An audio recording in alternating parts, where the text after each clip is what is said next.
Hello, welcome to Ollie's Garage. Today I'm going to be replacing these roller bearings on my slider door on my 1981 VW Vanagon. As most people know, these sliding doors are just very loud.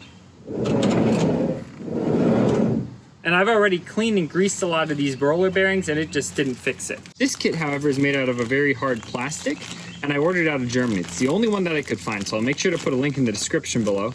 And it is supposed to really help quiet down this sliding door on this 1980 to 84 VW Vanagon. Let's give her a shot. The first thing we need to do is remove these Phillips head screws right down here and right over there. With those out, we can now pull back on this cover right here and just push it on up.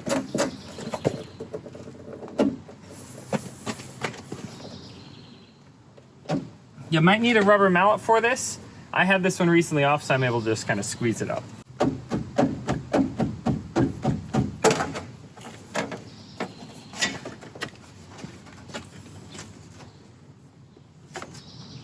Next, we can remove these 3 screws, which will loosen the door. And then you just need to scoot it to this little opening, and that's where you can lift out that slider.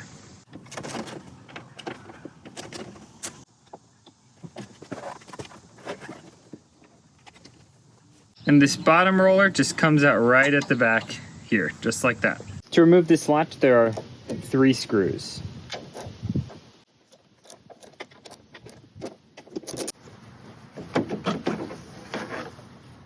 There we go. Now we need to disassemble this so we can replace this roller. You can hear it's pretty loud. Imagine this thing echoing now against an entire metal body, which it is. That'll be loud. We'll pull out this little plastic plug right here. Just very carefully pry it out with the screwdriver. Work around all sides. You don't want to damage it. There you go. That's the plastic plug. Now we can crack this screw loose right here. For that, I've got a vise. Very loosely tighten this down in the vise.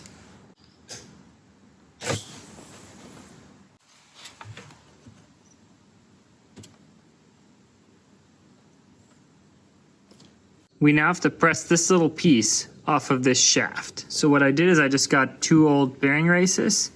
They're sitting to the right and left of this black shaft, which is that brown bolt. And let's press it off.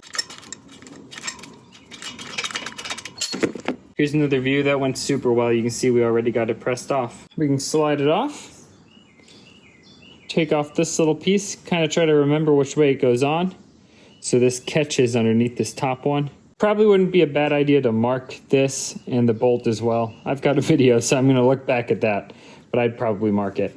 Now to get this roller out, we have to press out this little pin that's right in here. This thing gets driven in this way, so we just now need to take it to our press and press it out carefully.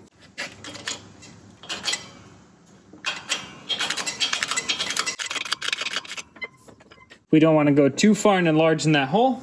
We'll just finish it off with a couple of light taps from a hammer and this long file right here. Pins out. Bearing is out. There we go. The last piece that we have to remove is this one right here. You can actually see this thing's all worn, all weird as well. So we are going to drill out this rivet and then just replace it with a screw in our new piece. A couple of taps. There we go. Perfect. I am missing this little piece. It actually broke off. I still have it. And I need to put it back on. We have to remove these 2 bolts. There's also a little felt piece right here that we can just carefully peel off, set aside. Now it's time to remove this roller right here. So first thing, I'm using a screwdriver to peel off this little plastic cap. We've got a circlip right here. Use some circlip pliers, or I'm just using normal needle nose. We very carefully have to press this off. So the best way that I found to do this is with actually a vise right here. So what we're gonna do is place this in here, get it almost all the way closed, just so that it's now hitting this little plastic bearing. Now we're gonna use this punch to just hammer it on out.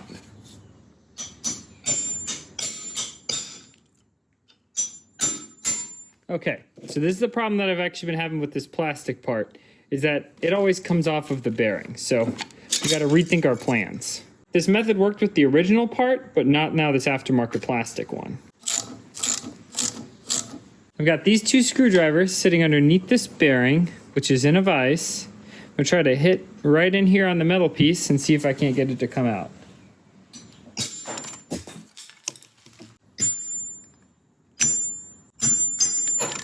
That's what we call success right there. You won't have to do this if you still have the original one. Don't replace it with this crappy one. This is our new roller right here. We want to stick it on the shaft so that these pieces go in just like that, and now we'll press it on. I'm just going to try to use a hammer to lightly tap this on just like that with this bolt. We got it flush, but we got to go just a little bit more, and I don't want to be hammering on this plastic right here. So I got to find something that's just larger than this inner shaft. I have this small socket, it's a 9/32. It looks to be perfect for the job. Let's see here.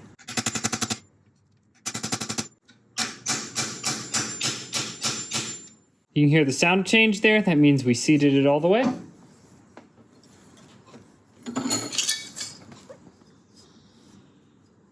Perfect. Now we just got to put the circlip on, and we got a new one in our kit. Our kit came with 3 circlips, and we need the smallest one to go right over this little rod there. If you can get it started and just over, then it's easy. After that, you can just kind of squish it down. There you go. That is now installed. Sweet. Let's clean this entire shaft really well. We are also going to clean this little bushing. Now we are going to use just a tiny dab of some silicone dielectric grease. Grease this. Take our felt, slide it back on, put a little bit more grease on top. Rub a little bit just inside of here. Slide on our roller. Finally, wipe away any of that excess that you see down there. So this kit came with a new one of these little metal pieces which goes at the top of the door, and then it came with 2 circlips. One I already put on right here. There was a slight groove cut into the bottom, and then this roller, when it sits on top of there, as you can see, that's going to space it out just perfectly so that it's not floating, so that there's a little bit of pressure with that second circlip. So let's go press this roller on now.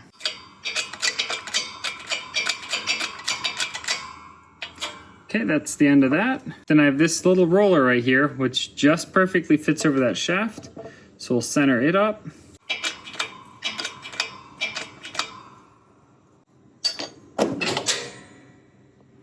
Now we can put on our second circlip.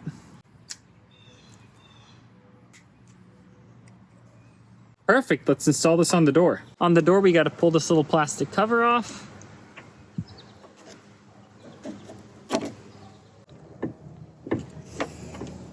Take the screw off. This is the old bolt. As you can see, the new one is quite a bit skinnier. So what I'm just gonna do is I'm gonna grab an M8 washer for the M8. Then I'm gonna put this thick washer on. That'll make a lot of surface area contacting the bottom of the door there. Put this on the top, and let's start screwing it in. I'm gonna put it in about the same place as it was before, about centered. Then if I need to adjust it, I can always do that. So let's tighten down just a little bit. It even comes with a cap.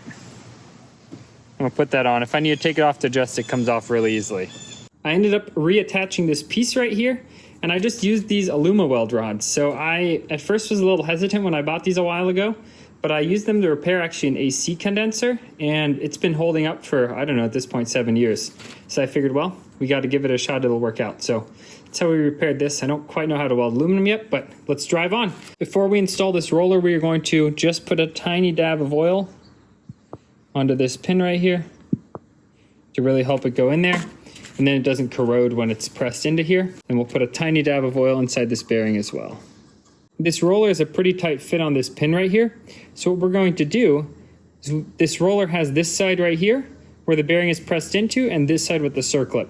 We're gonna put the circlip side towards the inside. Reason being, because now I'm gonna drive this pin in, it's gonna push this roller over here, and then we're just gonna reach in there with the screwdriver and kind of center that roller again. I can't really think of any other way to do it, so let's do that. Make sure it's aligned right there. And then I'm just gonna do it on the bench. You can also use the press if you like, but it'll be just fine on the bench. little bit of a file here.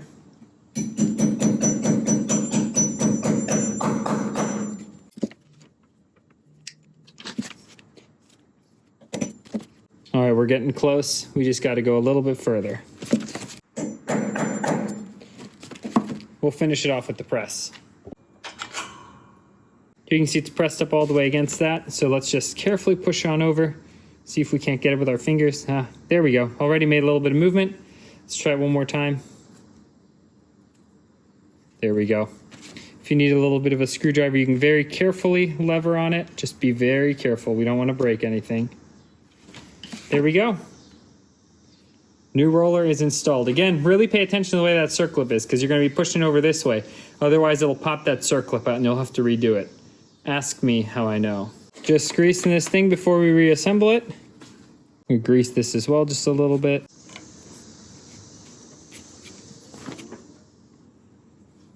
Just going to use a wrench to slightly tighten this on. There we go.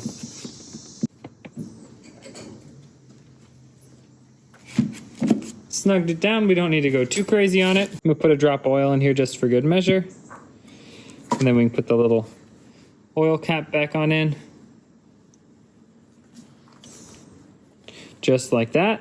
Oh, look, it even came out of there. And it shoved out grease. All right, maybe that wasn't ideal. Either way, we know it's nice and well lubricated. This hooks underneath the rail. This goes on top of the rail. So it's got this little groove cut in. So we just slide that in. This has one of these little plastic locking nuts. Now we just snug it on down. There we go. We've got the replaced roller. Oh, it's silent. Perfect. New slider right here. I am excited. Let's go and start installing this back on the door. I put a little bit of seal on here as well the last time I had it out. Just something that sticks there to seal it off.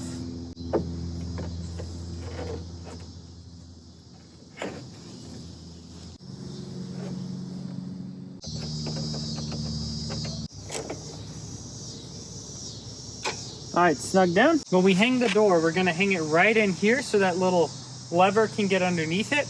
And then I've got my jack right here that I can just set it on when I'm closer to the van so I don't have to hold up this stupid heavy door. And then I have a piece of wood right here so that I don't actually scratch up the door on my metal jack.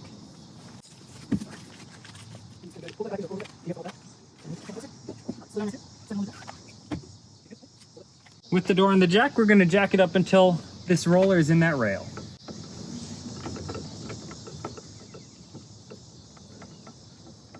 Okay, and now we are pretty stable. We're gonna slide our bottom roller in from the back again. I didn't do this earlier, so I gotta contort myself. We have 3 bolt holes right here for our bracket. Now we just gotta scoot the door in closer. Finally, a bunch of fine adjustments down here and in the back that you can make, but I'm not gonna make any of those because I'm just putting it back the exact same way as I got it off. Fit when I took it off, so it'll fit when I put it back. Now for the moment of truth, let's see how quiet it is. Oh, that's amazing. Another close up. That is so much better than what it was. That is perfect. Here's the roller mechanism back here with this new block. As you can see, perfectly centered just as it should be. And this roller is just beautiful. It's time to put this cover back on. The first thing I'm gonna do is spray this with some soapy water. Then I'm gonna grab my seal right here and it opens just like that. And that open portion just slides onto the metal cover. Now we can take this and it just slides into these little grooves. Don't forget to pull it outwards a little bit. Back here, adjust it so that you just barely have a gap. And then we hold it out and then we just squeeze it on in.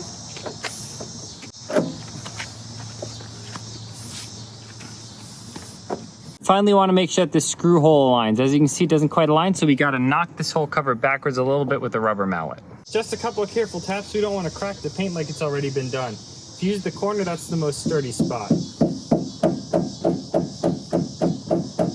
There we go, screw holes aligned. Now put the screws in, call it a day.